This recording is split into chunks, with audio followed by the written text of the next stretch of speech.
Thank you, Micah, and thank you, Mark. As you can tell, we are slowly moving our way back into the sanctuary.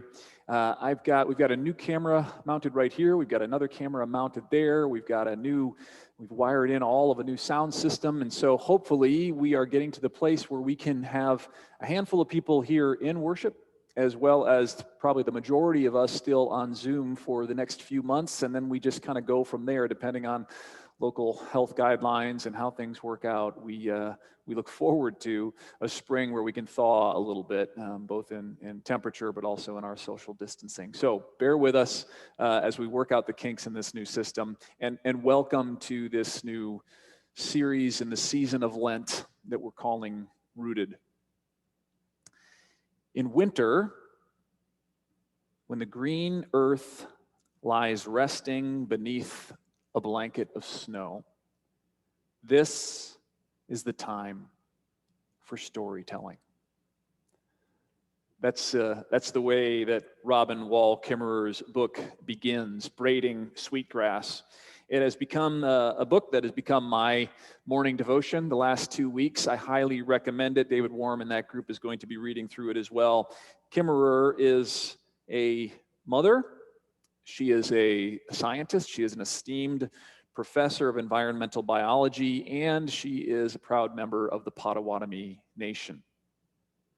In one of the first reflections in her book, Braiding Sweetgrass, Kimmerer shares the beautiful Native American creation story of Skywoman and Turtle Island. Perhaps you've heard it before. It is a story that the Indigenous people of North America have passed on for thousands of years, a story of creation.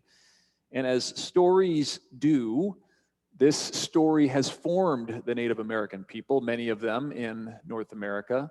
It has formed their understanding of the world. It's formed their understanding of their relationship with the world, with creatures, with each other. It has formed the basic foundation of their knowledge, how it is that they see the world as creatures, as part of creation. There's a fancy word that we use from this kind of knowledge that forms us and shapes us, and that's called our epistemology. The Native American Indigenous epistemology is a little bit different than Western white European epistemologies. Epistemology is basically a long word to say the study of how we know things. Epistemology asks questions like, how is knowledge acquired? What is the structure that we use, and what are the limits of that structure to understand the world in which we live? What makes our beliefs justified based on our knowledge? Our epistemologies. These are things that are formed within us that we're not even aware of, that we don't know is being formed, and yet it is a lens through which we view the world. And so in this Rooted series, what we want to do in this Lenten time is take a look at our epistemology, take a look at our understanding of creation and our relationship to creation, and then also understand it through the Indigenous lens. So it will help us, I believe, to see more clearly and appreciate, hopefully more beautifully, our care for each other, our worship of God, our relationship with creation. Just real quickly, I want to share with you this a little bit more, this idea of epistemology and what that means and how it forms us. If this is our body, if this is who we are, there we are, just happy, a little bit askew like all of us are. The way that we become who we are throughout our lives is based upon building blocks, right? There are various building blocks that make up who we are and how we interact with the world. And then on top of those building blocks, there are other building blocks that are built and others, and slowly we become who we are. We get the lens through which we understand how the world works. Now, some of the major building blocks of our life we're not even aware of because it happens from the beginning of our lives. So things like our language or our gender. Those things shape how it is that we understand the world. Our geography, where we are born. The family that we live in, what kind of family that we grow up in. right? And then we've got, of course, a big part of who we are and what builds our epistemology is our religion. And the stories that make up our religion. Stories like resurrection. Stories like forgiveness and reconciliation. Stories like creation.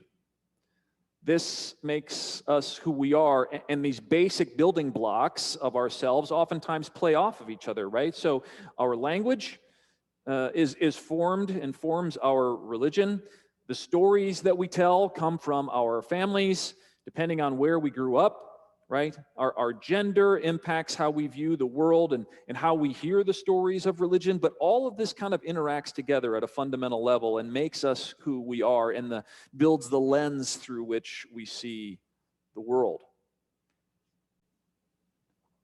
We, in this Rooted series, want to make sure that we understand as Protestant, most of us Protestant, American, white, primarily, cultured people, the frameworks for the way that we understand God, the way that we understand the land, the way that we understand each other has been formed by the world that we live in. And the world that we live in, the society that we've grown up in, and some of the things that it prizes, like individual ambition, the understanding that we celebrate freedom and we celebrate the accumulation of wealth. We commodify the land and even plants. That's the kind of the world that we've grown up in. That's how we understand. We have a high view of competition. All of these things that are a part of the building blocks of our understanding of the world also affect our faith, affect our religion. And so our beliefs that we draw from not just the scripture, but from the stories that are told to us, the preachers that have preached to us, the books that we have read, are also infused by a certain worldview and a flavor. And so in this Rooted series, we want to kind of uproot a little bit our own native epistemologies and see what it is that we can learn from others and see if maybe the God of creation can speak to us with a deeper level of wisdom and care and beauty through the stories, through the understandings, through the epistemologies of Indigenous people. And so, to help us to begin this process, we want to hear a juxtaposition of both the Native American, what is a traditional and widely held Native American view of the creation of the world, and put it up next to our Hebrew Christian Genesis understanding of the creation of the world. And how it is that the two of those interact. I want you to listen closely as I first read a little bit of this story of Skywoman and Turtle Island, and then hear it in the words of some Native American people themselves. This is how Kimmerer puts it. The story of Skywoman. She fell like a maple seed, pirouetting on an autumn breeze. A column of light streamed from a hole in sky world, making a path into this new world where there was only darkness before. It took her a long time to fall. In fear, perhaps, she had clutched a hold of a bundle of seeds in her hand as she fell from sky world. Hurtling downward, she saw only dark water below, but in that emptiness, many eyes were gazing up at her and watching her descent. As she grew closer, those below could see that this was a woman, arms outstretched, long black hair billowing behind as she spiraled towards them in the water. The geese nodded to one another and rose together from the water in a wave of goose music. She felt the beat of their wings as they flew beneath her to break her fall. Far from the only home she'd ever known, she caught her breath as the warm embrace of soft feathers gently carried her downward. And so it began. The geese could not hold the woman above the water for much longer, so they called a council of the animals to decide what to do. Resting on her wings, Skywoman saw these creatures gather: loons, otters, swans, beavers, fish of all kinds. They understood that this Skywoman needed land to live on. And so one at a time, they began the attempt to dive to the bottom of the water and scoop up some mud so that they could give it to the Skywoman. First, the otter tried, and then the sturgeon and the beaver, and all of them failed until finally the muskrat dove deep, deep, deep and came up clutching in his paws the mud that the Skywoman then smeared over the large shell of the tortoise. And as she did so, she gave thanks for the gifts of the animals, and she sang a song, and she began to dance. And as she danced upon the earth on the turtle shell, the land grew beneath her, and she danced and sang her thanks from that dab of mud on the turtle's back until the whole earth was made. Skywoman, as she fell, not only clutched seeds in her hand from Sky World, she also had a seed in her belly. She was pregnant. She took the seeds from her hand that she had grabbed from the tree of life in Sky World, and she spread them across the turtle shell that had become land. And beautiful plants, wild grasses, flowers, trees, and medicines spread everywhere. And because of that, the animals too now had plenty to eat, and many came to live with her on Turtle Island. That is the story. That is the story particularly of the Haudenosaunee tribe, or what some of us know as the Iroquois Confederation. These are Native Americans, indigenous people that lived in the Northeast and around the Great Lakes, but their creation story spread to many other tribes around North America.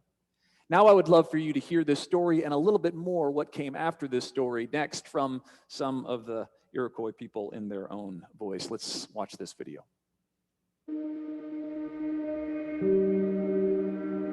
Creation stories really are a compass, I think. They give us an orientation to our place in the world. I like to start with how there was a whole other place called the sky world above the earth. And the earth at that time was covered with water. In that world up above, and the beings there were very much like humans in the sense that there was a man and a wife, and the wife was pregnant, and like humans, desired a certain food, and what she wanted was the roots of this tree that was called the tree of light.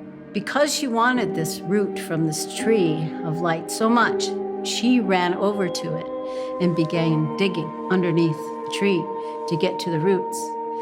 But the ground started falling away. She started falling towards earth, and all the creatures down on earth were looking up and saw her coming. And the geese came up under her and helped her come down safely. The very first interaction between human people and non-human people is one of care and kindness and generosity. The other creatures in the water, especially the great turtle, looked up and thought, well, she'll need to land on something, and he offered his back. And so that begins the discussion about Turtle Island.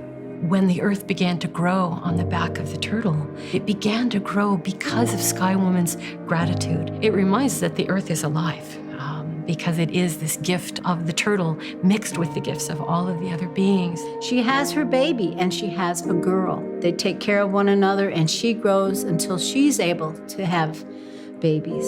Inside her belly, she felt them rumbling and tumbling, and it came time for birth.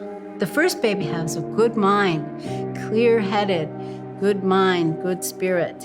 And the second one that's in her is not so. The second twin did not come as children come, but came to her underarm, and it killed her. And so when they came out, they grew rapidly, and they began to disagree with each other, battle with each other in tug-of-war, just like they were rumbling in the belly. And one was always wanting to do something to help the earth, and the other one seemed to be contrary.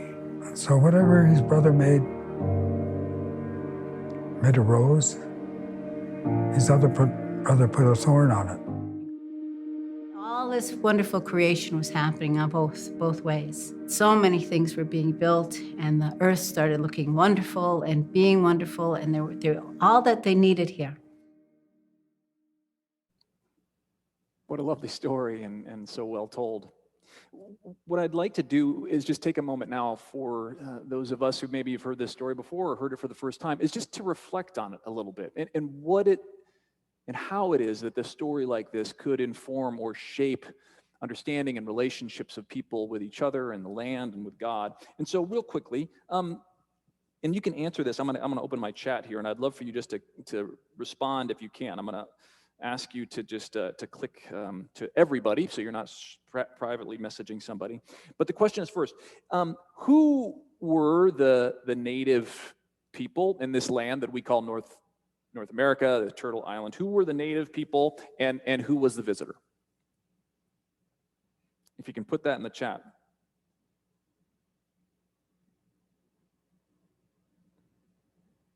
The animals were there already, yep. Who was the visitor?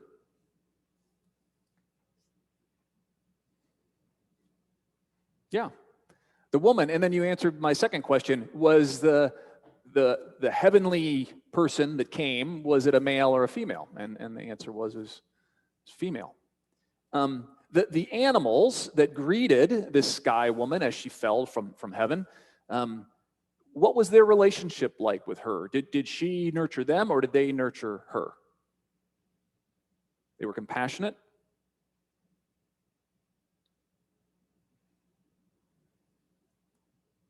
Did she care for them, or did they care for her?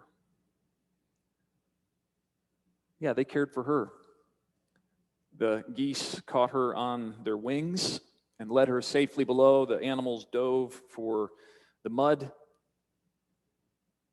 She was cared for, in that relationship between herself and creation and the creatures was one of collaboration from the very beginning, mutual dependence. Now, are there other things that you notice? I'd like for you just to kind of think amongst yourselves, and you can share this in your breakout groups in just a little bit, but are there other aspects of this creation story that really stuck out to you as perhaps being a different understanding of wisdom from the Creator that we get from our creation story? And are there things that were very similar? Because I think there are as well. I'd like you to reflect on that just a minute. Now, the way we're going to end here is I want us to take a look once again, perhaps with fresh eyes, through our creation story.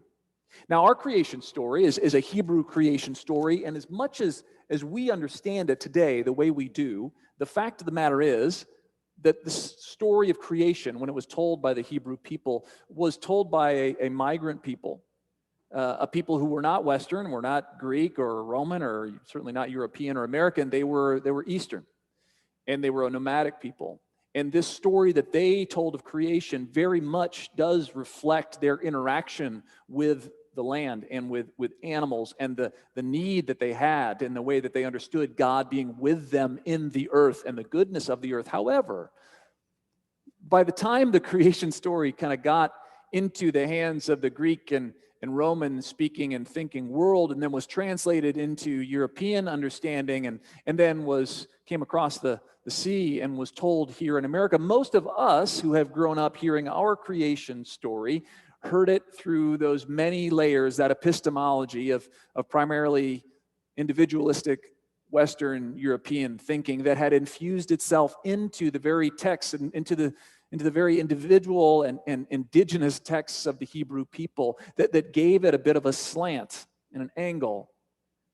Even though our creation story also has a tree of life and has a garden, and it's got beautiful things to say about the nurturing relationship and the goodness of it all, the fact of the matter is, probably like you, I was raised in a way to understand the creation story that really kind of focused on one aspect of it, and that was the fall. The fact that as good as things were, men and women sinned deeply. And it wasn't just a little sin, it was a sin that reverberated through creation forever after. That was kind of the focus. The fall, the sin. And what was that sin? The sin was the woman, not Skywoman, but Eve, taking an apple from a tree of life, picking a piece of fruit from a tree, and giving it to her husband.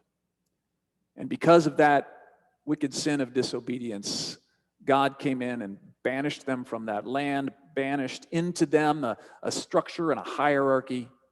That has kind of been the focus, especially of our kind of Protestant understanding of the world and how it is that we slowly redeem ourselves and win back our place in God's kingdom. And so what I want us to do is take a look at this creation story once again. Jimmy's going to put it up on the screen, and I want us to look at it kind of in three movements. This is from Genesis chapter 3. After the creation has taken place, we get to this point where Eve has talked with a snake. She took a piece of fruit from the tree of life, gave it to Adam, and they were cursed by God. As we read through Genesis 3 and this story of the curse and original sin, I would like you to listen for the comparisons between Skywoman, Turtle Island, Adam, Eve, and the garden. Genesis chapter 3, starting in verse 14. This first section kind of shows the relationship, because of the fall, that we have had with animals. The Lord God said to the serpent, "Because you have done this, cursed are you among all animals and among all wild creatures. Upon your belly you shall go, dust you shall eat all the days of your life. I will put enmity between you and the woman, between your offspring and hers. He will strike your head and you will strike his heel." And then our relationship to each other, the next verse says, "To the woman, God said, I will greatly increase your pangs in childbearing. In pain you shall bring forth children. Yet your desire shall be for your husband, and he shall rule over you." And then the third movement, our relationship with the soil. "To the man, God said, because you have listened to the voice of your wife and have eaten of the tree, cursed is the ground because of you. In toil you shall eat of it all the days of your life. Thorns and thistles it shall bring forth for you, and you shall eat the plants of the field. By the sweat of your face you shall eat bread until you return to the ground. For out of it you were taken. You are dust, and to dust you shall return." And so we transition into the Lenten season and re-examine this creation story of ours. These stories that shape us and form us at a very fundamental level. Most of us were formed by this creation story. We were built, within us was built an epistemology, an understanding of how it is that we relate to the world, how it is that we relate to creation, that we relate to animals. It has shaped our interaction with the world. It has shaped our theology. It has shaped the way we view our own bodies. It has shaped the way we have viewed each other in our gender differences. It has shaped the way that we view the land and how we interact with the land and the creatures of the land. For many of us, our knowledge about the world is that, yes, of course, it was created beautiful, but now it is dangerous. The only way we survive is through pain and the subjugation of the land. And rather than dancing on the earth to make it give life, we scratch it. We scratch the hard earth and we sweat. We aren't cared for by creatures or collaborate with them. They deceive us. It's a stark contrast, and I'm making it stark on purpose. We're going to talk later in this sermon, like I said earlier, about the ways that the indigenous story of creation, if you see it from the Hebrew perspective, rather than through our more Western lens, there really is inherent within it a beautiful appreciation for the land and a collaboration with creation and creatures. It's just that's not the way that we typically are raised to see this story of creation of ours. I want to end by reading a couple of verses, thoughts from Kimmerer's book. She says this. As she was a professor, she said just in the last 10 or 15 years, as she has been a biology professor, and she has talked with her students as the challenges faced by climate change and other things happening in our world, she has said to them, what is it that we can draw upon? How can we be better collaborators with the earth and creation? And she said for the last number of years, the only thing that she gets back are blank stares. And the students say, I don't know. All they can think of is massive farms and the browning of the earth and wildfires and all the ways that humanity has just decimated the earth. And she said, it's so sad because growing up as a Potawatomi, my imagination was sparked early on because of my creation story and that collaboration, that nurturing relationship. She said, I looked at my Western students and I said, I wish you had the gift of the imagination that I and my people have. She said, you can't even imagine the nurturing nature of geese. If you can't imagine that, how do we ever imagine ourselves back into a healing and restorative relationship with creation and each other? She says, in this generosity of geese and of turtles and of sweetgrass and of mud, we learn that we can trust the earth and work with the earth. Both of the creation stories, both Skywoman and Eve, begin with a woman in a garden and a tree. But the one woman, for tasting its fruit, was banished from the garden, and the gates were clanged shut behind her. And she was told that she would eat bread by the sweat of her brow, not by filling her mouth with the sweet, juicy fruits that bend the branches low. Same species, same earth, different stories. Like creation stories everywhere, our cosmologies are the source of our identity and our orientation to the world. They tell us who we are, and we are shaped by them. How have we allowed our stories of faith to shape us, to be better collaborators, to be better connected, rooted into the lives of each other, into the world, into creation? Perhaps, she says, the Skywoman story endures because, like Eve, all of us are always falling. Our lives, both personal and collective, share that trajectory.